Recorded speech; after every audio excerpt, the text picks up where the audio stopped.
Assalamualaikum warahmatullahi wabarakatuh. Nasihat-nasihat dari Imam Syafi'i menghadapi orang bodoh. Ini istilahnya mungkin agak keras ya. Saya mendefinisikan orang bodoh itu bukan orang yang IQ-nya rendah, tapi orang bodoh itu orang yang tidak mau belajar. Jadi orang yang tidak mau, orang yang tertutup, tidak mau diberitahu.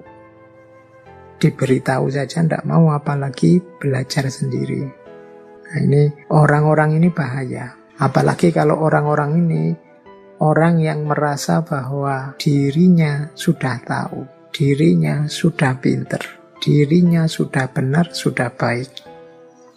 Nah, ini lebih gawat lagi. Nah, Imam Syafi'i memberi beberapa tips menghadapi orang semacam ini.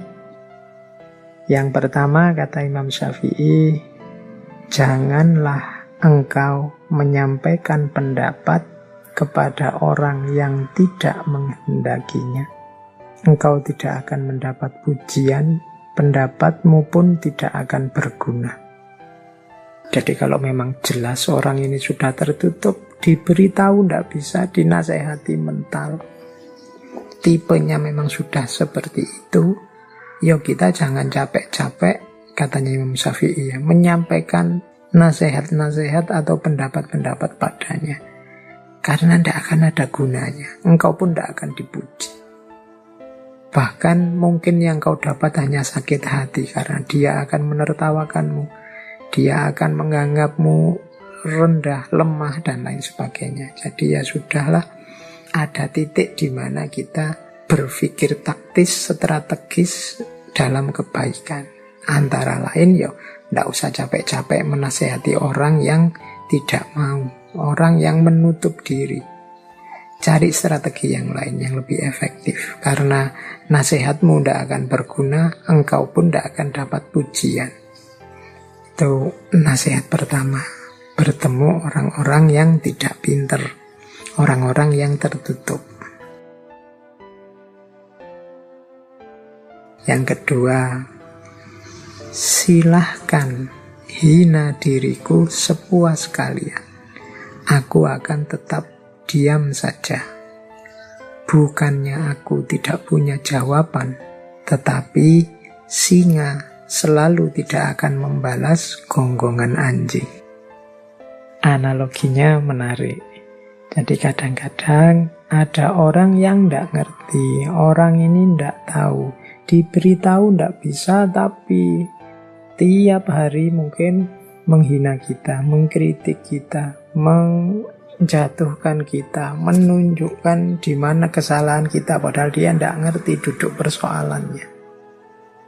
Katanya Imam Syafi'i, kalau menghadapi situasi yang rumit semacam itu, orang ini maunya apa sih?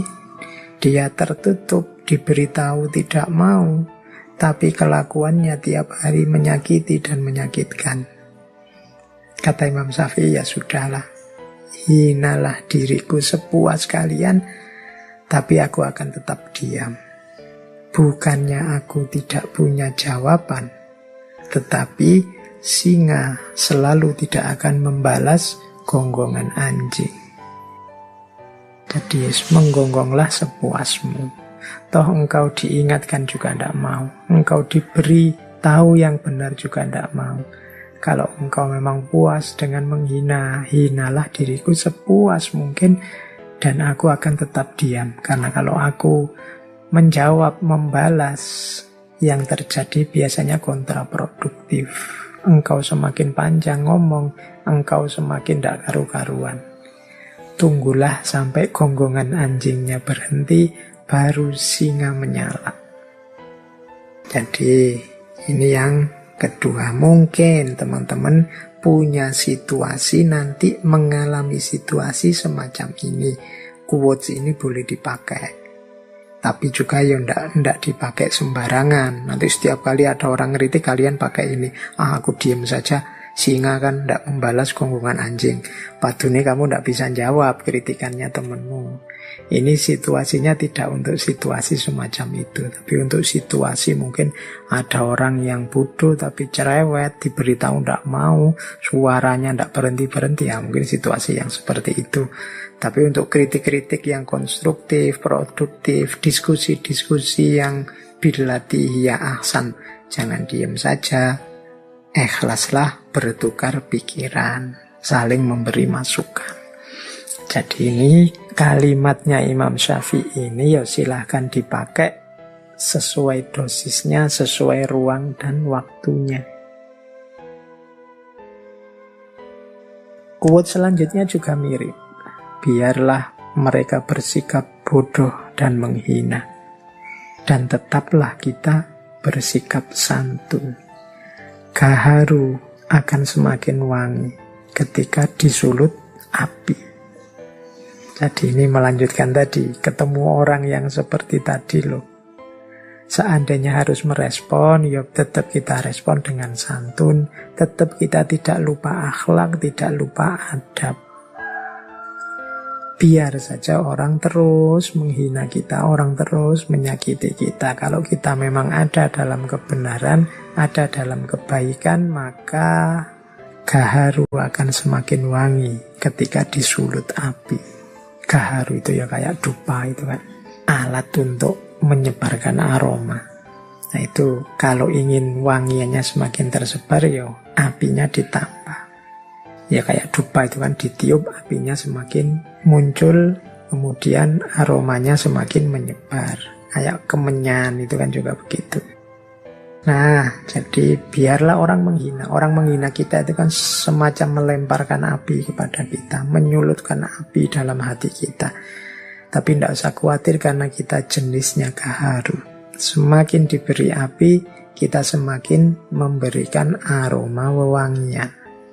Maka respon apapun yang kita berikan harusnya tetap dengan jalan bersikap yang santun. Oke, mengapa sih harus diam? Mengapa sih kok tidak langsung ditabrak saja orang-orang seperti itu?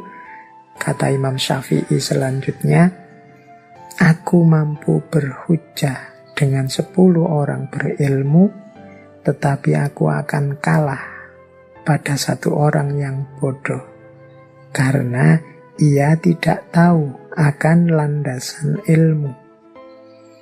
Nah ini menurut Imam Syafi'i, kalau sekedar debat, diskusi, melawan 10 orang aku bisa menang. Aku bisa berhujjah. Tapi melawan 1 orang bodoh, ya sudahlah.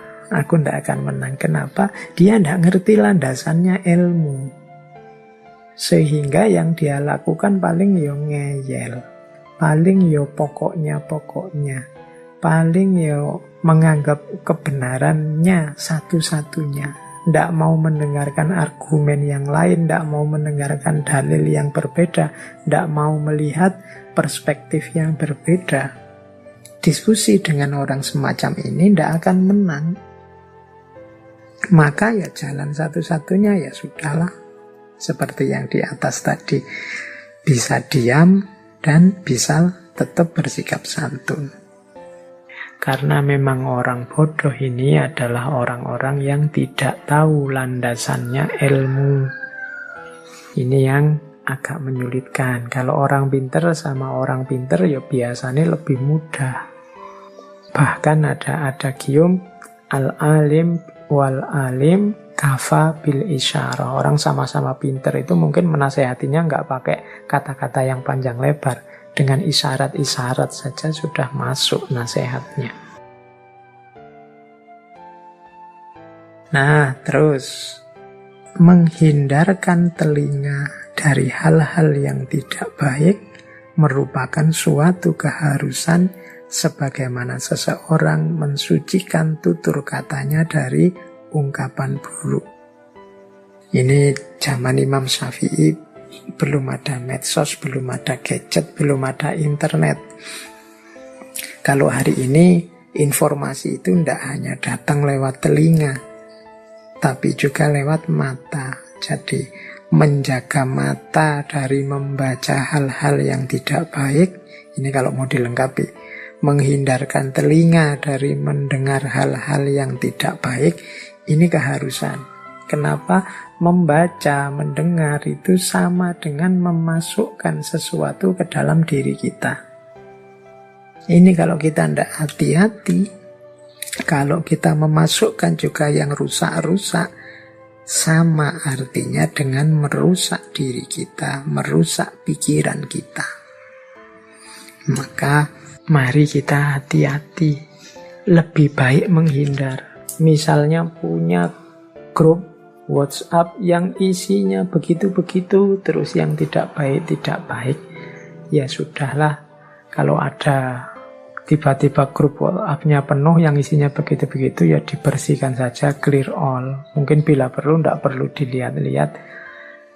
Kalau bisa keluar ya syukur, kalau tidak bisa keluar mungkin sungkan, mungkin tidak enak, ya sudah diem saja. Tiap kali penuh dibersihkan. Menghindari mata kita melihat hal-hal yang tidak baik atau telinga kita mendengar hal-hal yang tidak baik.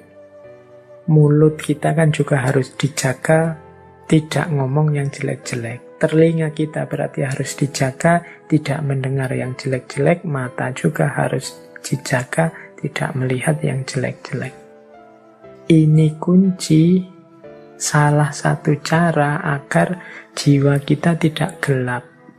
Jiwa kita tetap terang, tetap bisa menampung cahaya yang namanya ilmu.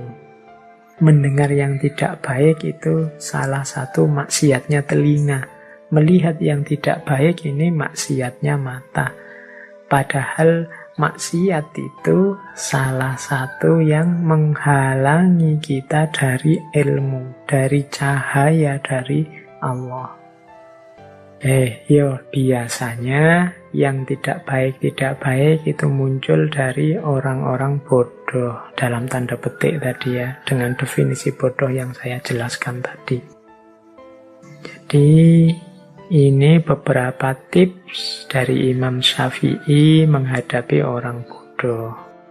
Oke, baik, saya akhiri sekian, kurang lebihnya mohon maaf. Wallahul muwafiq, wallahu a'lam bissawab. Wassalamualaikum warahmatullahi wabarakatuh.